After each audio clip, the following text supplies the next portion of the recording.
The ingredients are as simple as apple pie. First, you chunk out some wood from the tall trees. Then you take a little steel to give it strength and make it trim. Add 4 wheels, and you have yourself a racer. Coat it with pretty paint or fiberglass. Now, take your stubborn dreams and back them up with all your willful determination. Season it with the generosity of grown men, and spice it with a little fun and laughter, music and pageantry. Put it on a hill and let her roll. 25 years of boys following this simple recipe has made the long, happy race.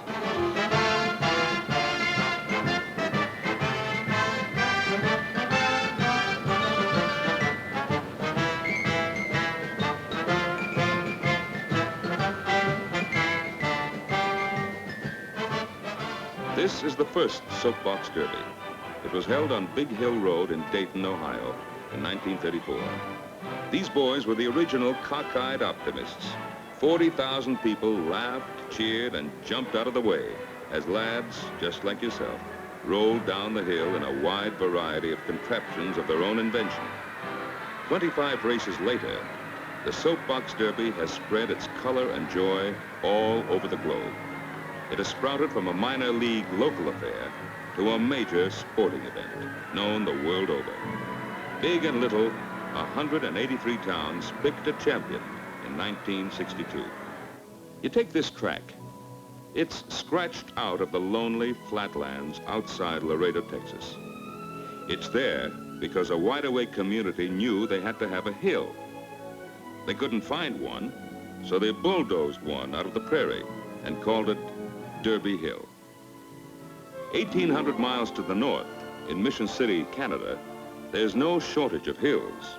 The boys inhale the fresh air and work on their races with snow-capped mountains in the background.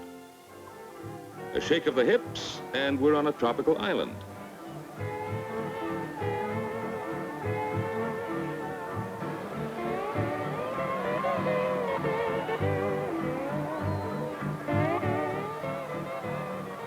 This race looks like any other, but we call it the Pineapple Derby. It's the Hawaiian version of a race held around the world.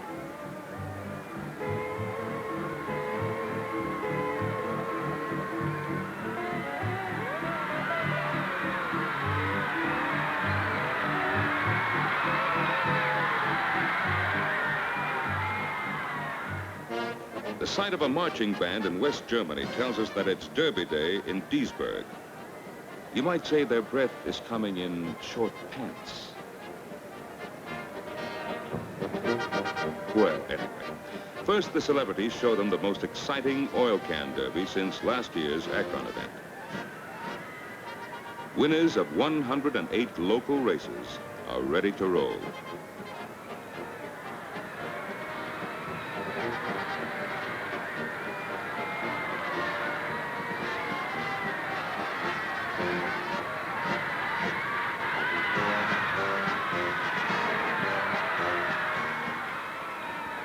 Now the crowd is ready for the final run down the magnificent track.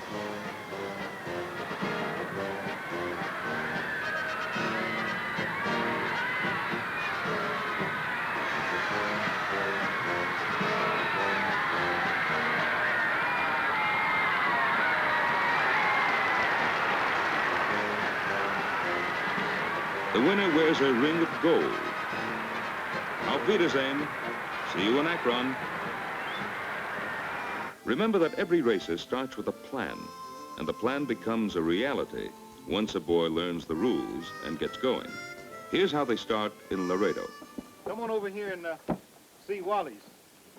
This is yours, isn't it, Wally? Yes, sir. You got your front and back all cut out, ready to glue to the floorboard? Yes, sir. ¿Qué clase de madera es esta? ¿Es encino? ¿Qué clase de madera es esta? Es encino. It's oak. ¿Por qué se usa el encino? Se usa encino para que tenga peso el carro. You use oak to get weight into the car. How long can it be, sir? It can be up to 80 inches, not over 80 inches long.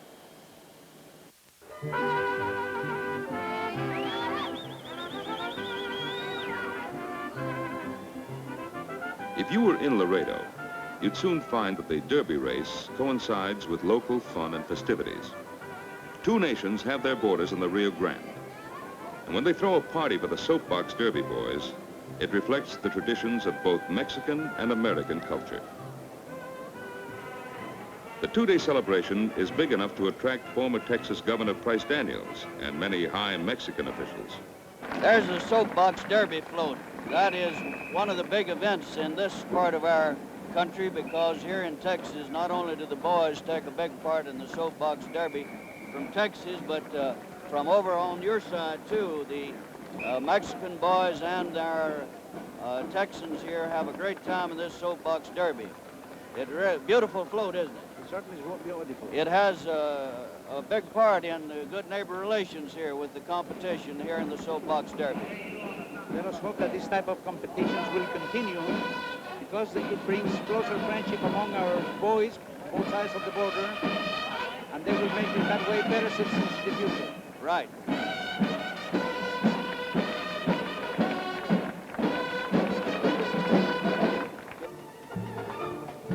Later in the evening, the celebration moves into a Spanish courtyard where local high school kids show the Derby boys the fine points of Mexican dancing.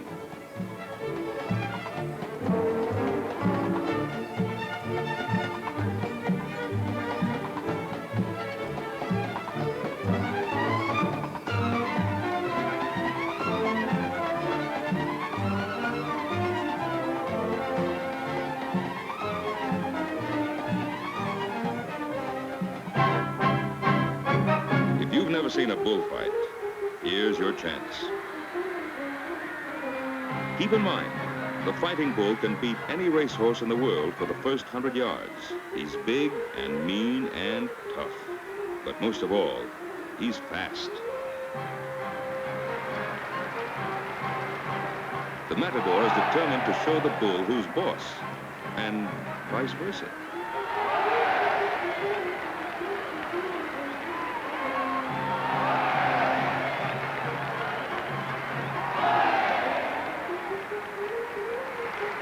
When the fight is over, the matador extends a salute to the Derby boys on the sunny side of the ring.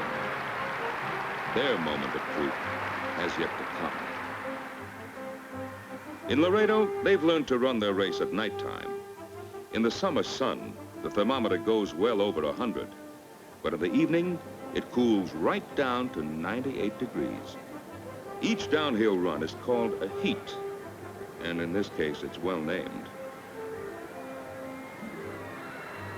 As the heats are run off, spectators from both nations become footsore and voice weary.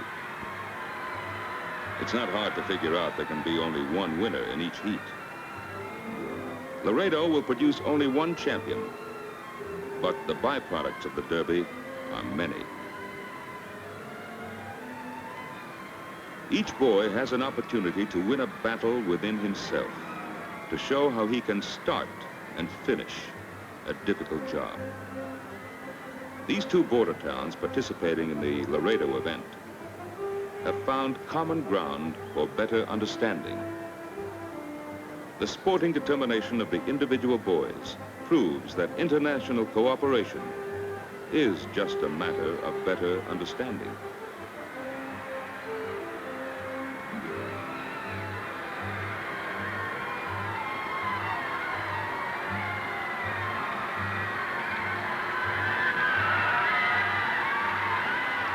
This year, Laredo's champ is Poncho Casso. He has earned the right to compete against 182 other champions at Akron, Ohio.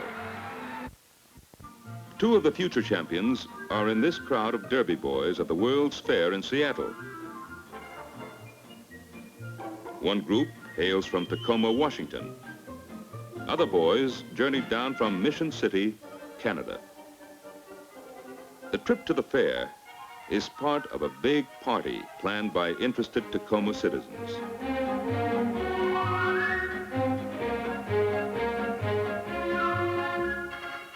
Tacoma boys play host to the foreign visitors. International differences disappear as boys from two nations drink in the sights. The best place to see the fair is from atop the famous Space Needle, a finger in the sky, that affords the boys a long-range view of the fairgrounds and the surrounding country that so typifies the Pacific Northwest. Earthbound again, the boys learn to understand the other fellow's viewpoint as they visit the Canadian exhibit.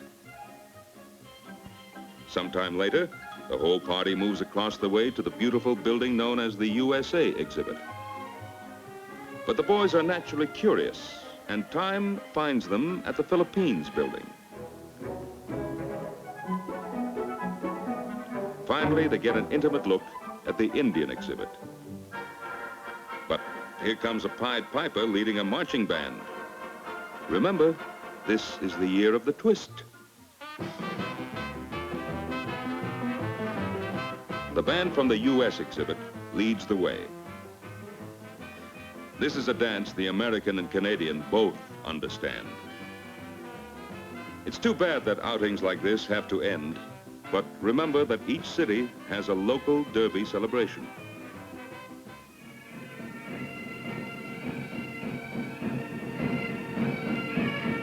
The event at Mission City in Canada is typified by the familiar costume and sounds of the bagpipes.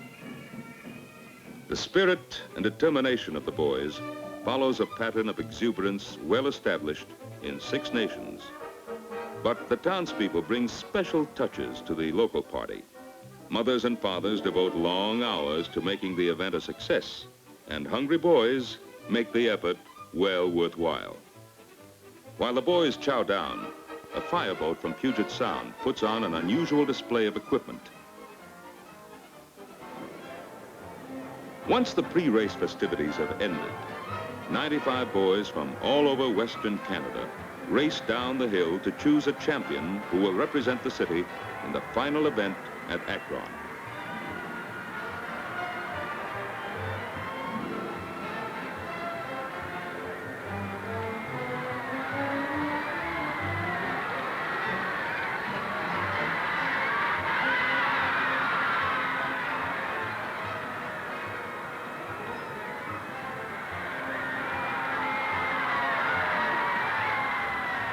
The Derby develops a singleness of purpose so closely identified with the event that we can find little difference between the crowds in Canada and those in Laredo, Texas.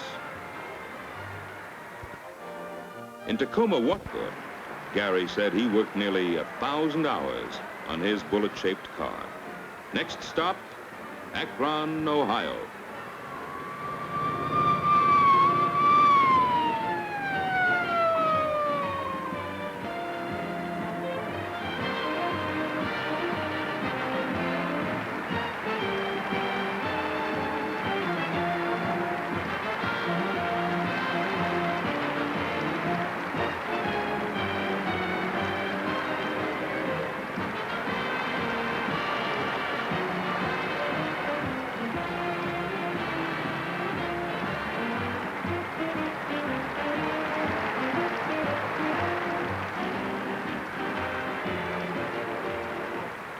The 183 champions come roaring into Akron. The whole town begins to vibrate with their presence. This is the silver anniversary. The Derby is bigger than ever. 183 towns have their own celebrations. But no matter where you've been or where you're going, Derby Week in Akron leaves an unforgettable mark on your heart. The champ from Laredo brings a little bit of Mexico with him. He has seen bullfights, Mexican dancing, and fiestas, but Akron is something new. Jared Canamaro lends a Hawaiian touch to the affair. He has seen Diamond Head and the beach of Waikiki, but Akron is different. Akron is something else. Champion Edgar Diemer comes from deep in the heart of southwest Germany. He's seeing America as only a Derby champ ever sees it. Akron is wunderbar. From around the world they come, and where they stop, everybody knows. This is the home of champions, and here, only the brave deserve the fair. During their 3-day stay in Akron, the boys bunk down at Derby Town. In the beginning, they give each other the once-over. However, after a couple of meals, this group has its own special identity. They are 1962 champs. The geography of their background is lost in the Derby spirit that binds them together forever. Topside at Derby Downs gives each boy a closer look at the competition he'll face. When he sees his own racer lined up with 182 other winners, perhaps his confidence is a little shaken. But each boy has only to remember that the others are looking over his racer with the same wary eye. Akron inspection facilities are precise, and Akron standards are, of necessity, unbending. Before he's permitted to race at Derby Downs, each boy must weigh in his car. The officials make sure that boy and racer combined do not go over 250 pounds. Ground clearances are checked for safety and uniformity. Overall length cannot exceed 80 inches. Local Derby officials should remember that Akron rules must be followed everywhere. It's the only fair way to run the race. Brakes must be carefully checked. And each car receives a new set of silver anniversary wheels for the championship race. When the cars are fully inspected, the racer receives the official stamp of approval. Then each boy is allowed one trial run down the hill at Derby Downs. Oh, this is a lonely moment.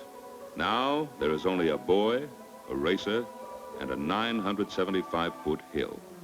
In less than half a minute, it's over, and confidence soars. Downtown Akron, August 3rd, 1962. On the Bonanza show, we're used to big happenings, but we never saw a bonanza like this one. Let me say here and now, I know how a champion feels when he comes to Akron. That's me, inching my way down Main Street at the height of the celebration.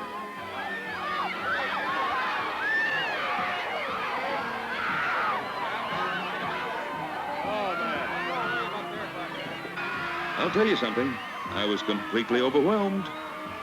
Can you blame me?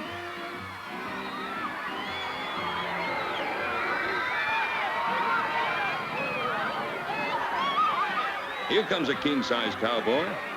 Everyone recognizes his high crown hat. And on the show, we just call him Hoss. Hoss said just one word. Wow.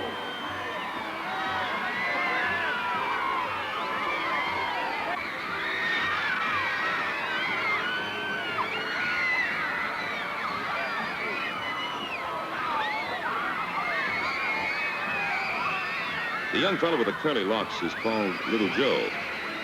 I might add that he's not as little as his name.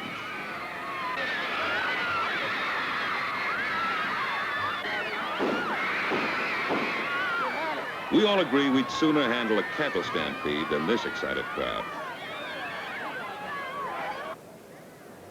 Meanwhile, back at Derby Town, Akron civic leaders and Chevrolet executives greet each champion. Every boy receives a special letter and an official Derby watch. Next day, the big, long, happy race.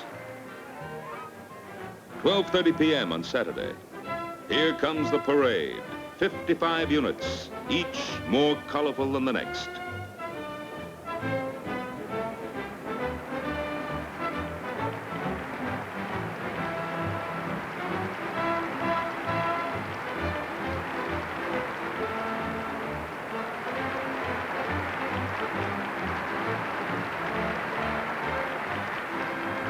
The champions proudly carry the banner of their own hometown. Next time they come down that hill, they'll be racing.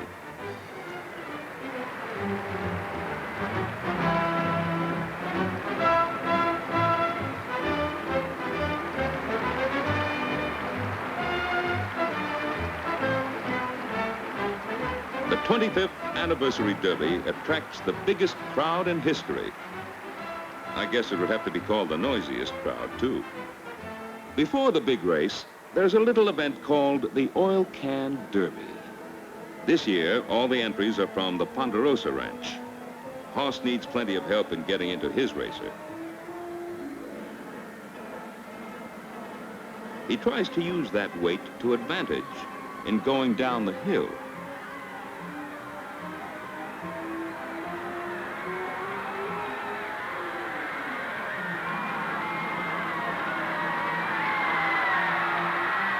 But when the race is over, age and experience win over youth and size.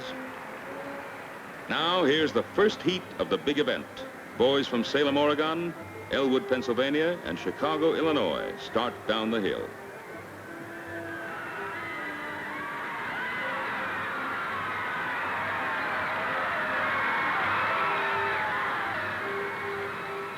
After that, it's 2 races per minute. 2/3 of the boys are eliminated in round 1.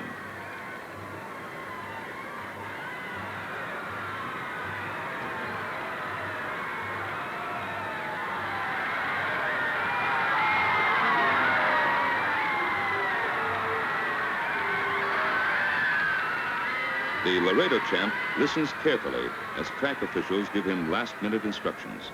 Your own race, you hear, son? Okay, champ? He'll give you 10 seconds and be ready to go. Just run your own race. Try and run it as straight as you can, okay, champ? 28. Is your helmet all right? 10 seconds. Good luck to you, son.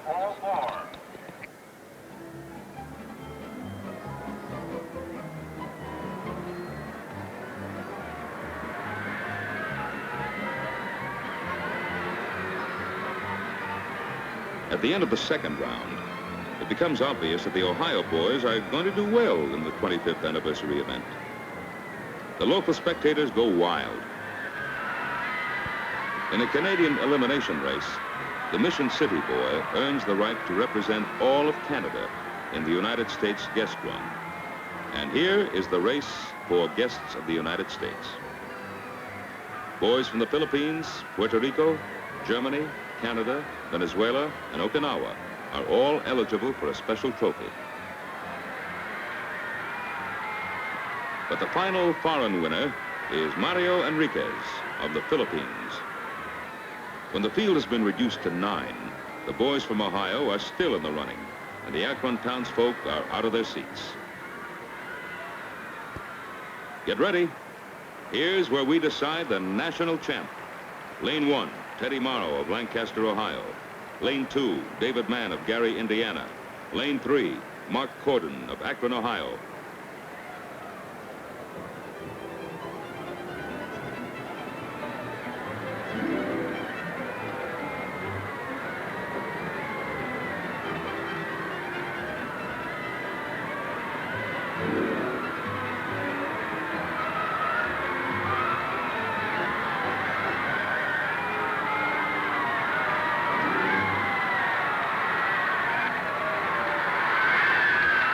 .79 seconds later, David Mann of Gary, Indiana, is the 25th anniversary champion.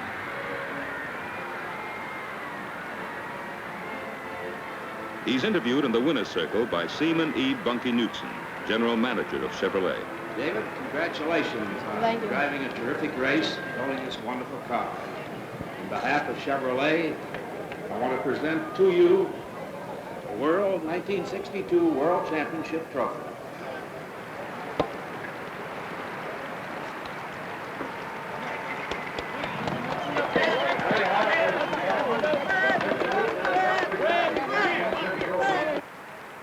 That evening, at the banquet, the national champ receives a $7,500 college scholarship award, and the rest of the 8 winners receive scholarship prizes ranging from $5,000 to $1,000.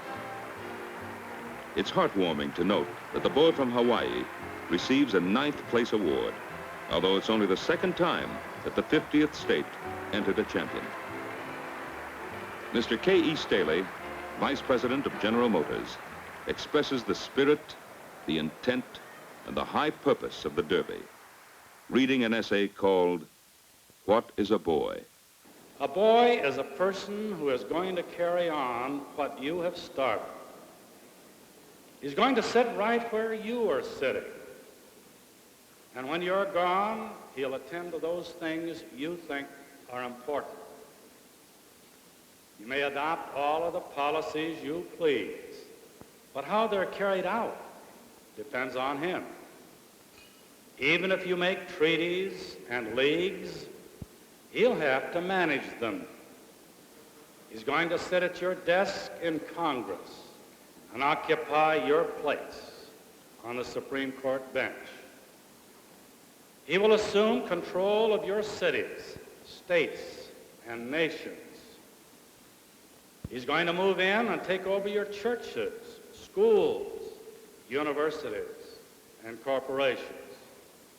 All your books are going to be judged, praised, or condemned by him. All your work for him, and the fate of the nations and humanity is in his hands. So it might be well to pay him some attention.